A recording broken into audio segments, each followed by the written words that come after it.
Ya, mungkin banyak yang bertanya-tanya bagaimanakah program pembangunan berkelanjutan atau SDGs, dan saat ini kita telah bersama pakarnya, Billy Mambrasar. Apa kabar, Mas Billy? Baik. Nah, Mas Billy nih, untuk melihat ke depannya nih SDGs seperti apa kan Mas Billy, mungkin bahkan setiap waktu gitu Pak Presiden Jokowi memanggil untuk mengajak berdiskusi, untuk melihat bagaimana Indonesia ke depannya seperti apa program pembangunan berkelanjutan di mata Mas Billy. Mungkin saya dalam hal ini adalah Duta SDGs Indonesia 2019 sampai 2021, dan penunjukan saya sebagai Duta SDGs itu sudah sebelum saya ditunjuk sebagai staf khusus Presiden Republik Indonesia. Dan Duta SDGs itu di bawah Kementerian Bappenas, kemudian memastikan bahwa semua pihak dan stakeholders yang ada di seluruh Indonesia bahu-membahu dan berkolaborasi untuk mencapai indikator pembangunan berkelanjutan tersebut. Kalau kita bicara sejauh manakah pencapaian Indonesia, per 2019 itu Indonesia berada pada peringkat 102 dari 196 negara anggota PBB, cukup rendah, termasuk salah satu yang terendah di Asia Tenggara juga. Dan skor rata-rata Indonesia itu adalah 64, di mana skor rata-rata seluruh negara anggota PBB dalam pencapaian indikator SDGs itu adalah 65. Artinya bukan hanya berada pada peringkat yang rendah, tetapi juga secara rata-rata atau agregat berada di bawah angka rata-rata nasional. Artinya banyak sekali pekerjaan rumah yang harus dilakukan untuk memastikan bahwa kita improve. Dan dari 17 goals pembangunan berkelanjutan itu hanya 3 yang mengalami peningkatan. Yaitu goals pertama, kemiskinan, mengakhiri kemiskinan. Lalu goals climate change action, aksi-aksi perubahan iklim. Lalu goals dari pertumbuhan ekonomi dan pekerjaan. Hanya 3 saja yang mengalami peningkatan, yang lainnya stagnan dan juga menurun bahkan. Jadi memang PR besar juga. PR besar juga. Nah, tadi disebut 100 negara peringkat 102. 102 dari 190 negara ya, nah, PBB. Ini kan cukup rendah, Mas Billy. Nah, untuk melihat bagaimana sih sebenarnya keseriusan Presiden Jokowi ini untuk melihat SDGs ini? Sebenarnya kalau kita lihat indikator yang naik, kita cukup bersyukur bahwa indikator-indikator yang naik adalah indikator-indikator yang berhubungan dengan basic life. Jadi tiada kemiskinan. Angka kemiskinan menurun drastis. Pertumbuhan ekonomi dan pertumbuhan pekerjaan juga angka kemiskinan menurun, ya benar, menurun drastis, artinya kita lebih baik ya. Kemudian pertumbuhan ekonomi dan pekerjaan kita juga meningkat. Artinya kalau kita melihat dari sisi pertumbuhan economics dan well-being, kita mengalami peningkatan yang signifikan. Dan juga climate change action, artinya aksi-aksi yang dikolaborasikan oleh berbagai pihak untuk mengurangi perubahan iklim. Itu juga Indonesia salah satu yang terbaik di seluruh dunia. Nah, PR besarnya adalah bagaimana kita bisa mendorong pertumbuhan ekonomi, growth, tanpa kemudian men-trade off konservasi lingkungan.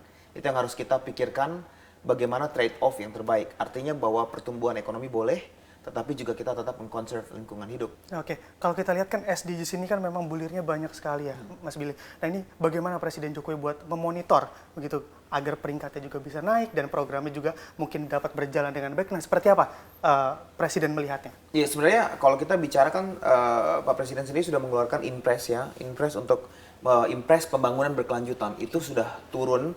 Itu keseriusan Presiden di level itu menelurkan Inpres khusus tentang SDGs. Akan tetapi sebuah Inpres itu akan implementable dalam execution excellence apabila level pemerintah daerah dan juga sektor swasta ikut menghidupkan Inpres tersebut. Sehingga hal besar yang harus kita lakukan adalah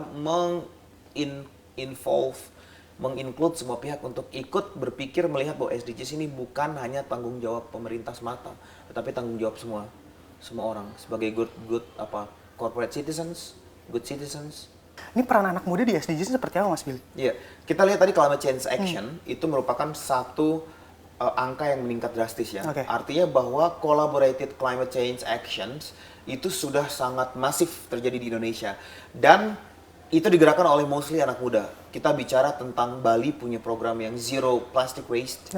Ya, diet sampah plastik ya, itu anak muda yang gerakin.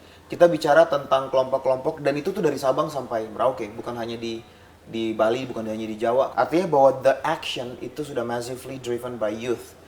Tetapi juga masih banyak anak-anak muda lain yang masih apatis, terhadap pentingnya kita menjaga lingkungan, di mana kita harus menginvolve banyak lagi anak muda untuk paham bahwa ini tanggung jawab kita bersama.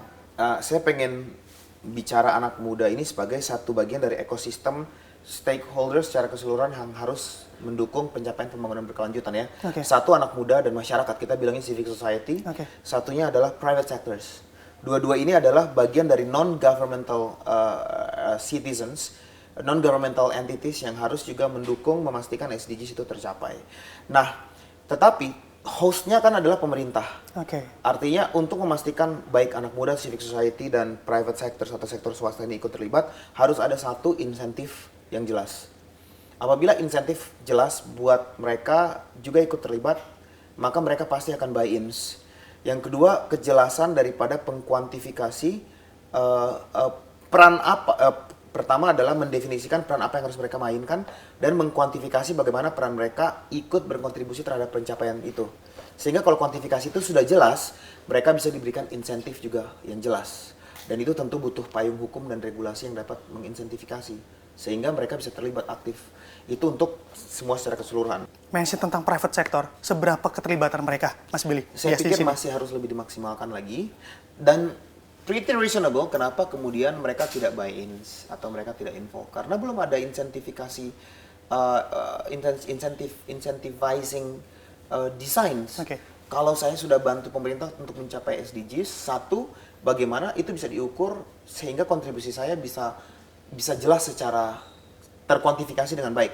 Setelah jelas kuantifikasinya apa insentif buat saya untuk mendukung, itu kan PR besarnya. Selama itu belum ada, maka mereka nggak akan sulit untuk di-buy-in. Nah, saya pikir sebagai pemerintah kita harus memastikan mereka terlibat karena mereka memiliki resources yang sangat besar sekali untuk dapat dimaksimalkan penggunaannya untuk mencapai angka SDGs tersebut. Mereka juga harus ikut terlibat. Gitu. Nah, keterlibatan Anda untuk mendorong milenials maupun masyarakat lain itu dari private sector, kira-kira seberapa besar gitu peluangnya untuk mendorong mereka ini? Jadi Mas Bram lagi bertanya tentang bagaimana mengkolaborasikan private sectors dengan youth, right? This is a good input untuk grand design program saya dengan Vania, bahwa bagaimana caranya kita mengawinkan the ambassadorship of SDGs ini dengan private sectors. Mudah sekali, misalnya kalau SDGs ambassadornya lahir dari Riau misalnya, maka kita cari private sectors di provinsi yang terkait yang bisa menjadi co-branding. Jadi co-branding SDGs Youth dengan private sector yang terkait, dari situ kolaborasinya naik. Si Duta SDGs-nya ini mendorong pencapaian SDGs, pemerintahnya terbantu secara resources dan secara campaign, dan private sector juga namanya terangkat kan sebagai brand yang ikut mendukung pencapaian pembangunan berkelanjutan. Jadi semuanya win-win solution. Dan menyinggung tentang Riau nih. Dan sekarang pun April Group udah buat bagaimana caranya merestorasi ekosistemnya. Nah, ini melihat private sector juga ikut terlibat dalam SDGs ini seperti apa, Mas Billy? Nah, kebetulan sudah sebut April.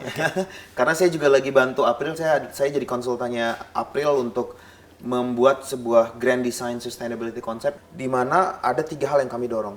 Pertama, keterlibatan anak muda, khususnya anak muda Riau, untuk ikut melihat bahwa isu kebakaran hutan itu adalah isu nasional.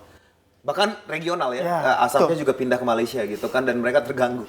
Jadi ini isu yang kritis. Yang kedua, perannya itu dikawinkan dengan inovasi. Jadi think innovatively on how to find sebuah teknologi yang dapat kemudian mendeteksi sejak dini dan mengurangi. Dan yang ketiga adalah recognition yang akan saya dorong agar pemerintah lalu mengrecognize. Kalau private sectors dan anak mudanya sudah ikut temukan sesuatu, ikut berkontribusi terhadap pemecahan sebuah masalah nasional, then harus ada recognition dan insentif buat both anak mudanya maupun dan saya salut untuk corporate seperti itu, seperti April dan corporate yang lain yang ikut terlibat dalam mencari hal-hal yang dapat meningkatkan pencapaian SDGs. Oke, jadi bisa kita simpulin private sector juga harus ikut andil begitu ya Mas ya, buat gimana SDGs bisa berkembang juga gitu. Berkembang harus, sudah banyak contoh-contoh private sectors yang ikut andil mengambil bagian, dan itu contoh-contoh baik yang harus di-copy oleh semua private sectors yang lain. Akan tetapi pemerintah pun harus memberikan insentif kepada corporate yang sudah ikut berkontribusi itu. Ya, ini Mas Billy, jadi kita tunggu bagaimana kolaborasi pemerintah dengan private sector untuk mengembangkan SDGs di Indonesia, begitu Mas Billy ya. Demikian perbincangan kita dengan Billy Mambrasar selaku staf khusus Presiden Joko Widodo. Terima kasih Mas Billy, Pak Sama-sama, Profesor. Mas Bram. Sukses Ya, selalu. sukses juga. CNBC Indonesia Beyond Business.